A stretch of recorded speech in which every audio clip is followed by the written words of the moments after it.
What is going on, ladies and gentlemen? My name is Espresso, and welcome back to another Zombies Chronicle video here today on the channel. It's now the fourth day of Zombies coverage here in terms of this, whenever we get to see new footage of the maps via the YouTubers that were out at Treyarch in LA to capture footage here early. As per the embargo today, Shangri-La was debuted by a bunch of different YouTubers here and there, and, well, I figured let's keep on the path here of the 5 things that changed, and let's take a look at 5 things that changed within Shangri-La. So, this one might be a little bit more different and more of the way of minor changes, but still 5 changes nonetheless, and some things that you might notice here and there once you get your hands on it this Tuesday. As per the last couple of episodes, I was not out at LA despite a lot of questions asking so if I was there via Twitter, comments, all that kind of stuff. I was not there, so I did not have the ability to record any footage, and I did not sign any NDAs, so a lot of this is verbal communication of changes rather than maybe say actual footage, maybe even some screenshots. So therefore it is a little bit different than the 5 things that changed in terms of say the Black Ops 3 stuff that we did, the Infinite Warfare and Modern Warfare Mastered changes, all that kind of stuff, but hopefully you guys still enjoy. So first things first, up on this, number 1 here in this list deals with the Spike Moors, something that was very crucial to a lot of the play in Shangri-La. It actually had a major part in the Easter egg and was something that is now actually replaced by something that the Spike Moors are no longer returning within Black Ops 3. As for why, I'm not entirely sure, but what they are replaced by are Tripmines. So for those that are wondering how this works, basically the Tripmines work in how every single way that they work previously in terms of zombies and in terms of in multiplayer as well. They blow up whenever it's set off in proximity, but in terms of the Easter egg where there was that Spike Moor step, instead of using the Spike Moor now, it's not something where it's completely taken out, but instead, whereas you'd use the Spike Moors, you use the Tripmines. So it's interesting to see how that will turn around to play as such, but it has been replaced here within Black Ops 3. The Spike Moors are not returning. A little bit bummed out about that, but it is what it is, I guess. Next thing up deals with a couple of the sounds within Shangri-La. This is one of those things where I put kind of 2 in 1 because they both deal with the sounds and the audio, but there are a little bit different changes here with this. The first one is the knife animation sound. Whenever you actually do this, it is not the same standard thing that was in Shangri-La, and I feel like it's even changed around a little bit since the default knife audio in Black Ops 3.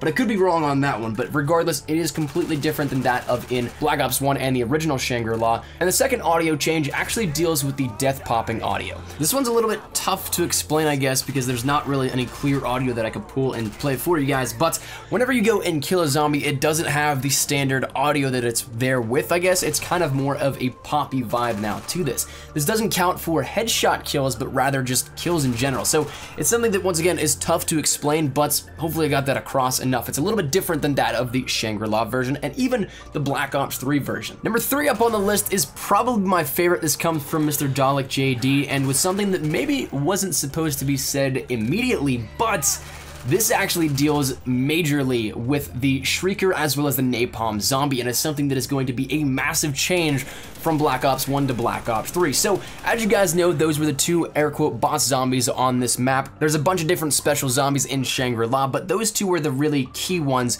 that everybody focused on because they could do some damage. But, whereas they were complete enemies in Black Ops 1, you can actually make them friendly now within Black Ops 3. With the addition of double pack-a-punching and some of the different abilities here with it, if you get turned on a weapon, supposedly you can change the Shrieker and the Napalm zombies into friendly zombies so that they work alongside you rather than against you. So that's something that is a huge change and something that definitely, I think, maybe changes the meta of Shangri-La a little bit, but also can be a major help in going for high rounds or even just surviving anytime. So that's something that you definitely want to pop on turned and try this out for yourselves and maybe get that little bit of an advantage here with it. So I think that is the biggest one of the 5 that we're discussing here today with this one, but definitely something I think that is very cool and I'm looking forward to trying out for myself. Now the 4th one here up on this list deals with the spike traps. This is actually a little bit different. Firstly, I don't know if it does less damage. I couldn't tell by just people walking through it in terms of the gameplay that I saw, but what I did notice was that the audio was different. Whereas it had that iconic almost blowing through a tube audio sound to it whenever it would spike up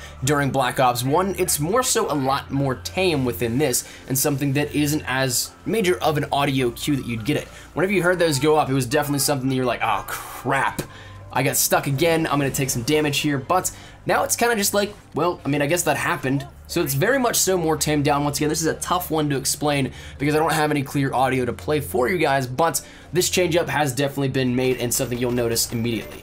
Now the fifth and final one deals once again with something that we might have mentioned, I forget if we did a couple of days back or not, but it's still something that is a major change up because I personally just never thought I'd see the day where this happens.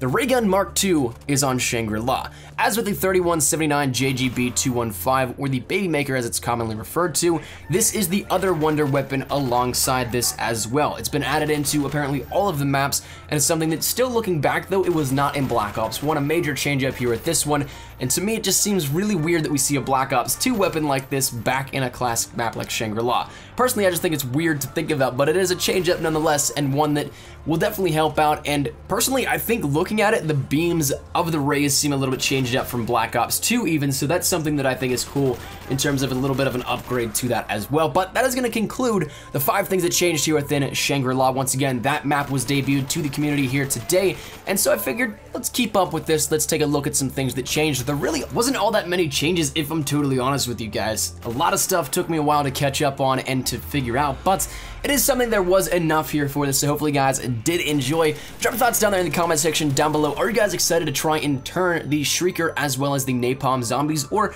you not necessarily care about these 5 changes? Love to hear your thoughts down there in the comment section down below. But that said, if you guys did enjoy, drop a like down below. I know for a fact that sub boxes last night were messed up right around when the 5 things yesterday went live. A lot of people that I know were having issues with that, so I know not as many people saw that episode as, say, the last one, so if you guys do enjoy, drop a like, it helps push it out there even further, and shows me you guys want to see more of these. And if you guys are new to the channel, make sure you guys subscribe so you don't miss a beat here regarding anything Zombies Chronicles, Call of Duty World War II, Modern Warfare Mastered, Infinite Warfare, all that good stuff. We got you covered here up on the channel. And finally, if you guys want to follow me over on Twitter, that is the best place to get connected with me here outside of YouTube. I practically live on Twitter, so if you guys want to strike up a conversation, ask me a question, whatever it may be, link is down there in the description below. But I'll see you guys later. Thank you so much for watching. My name is BO3, so hopefully you guys are having a great day. Take care, and peace.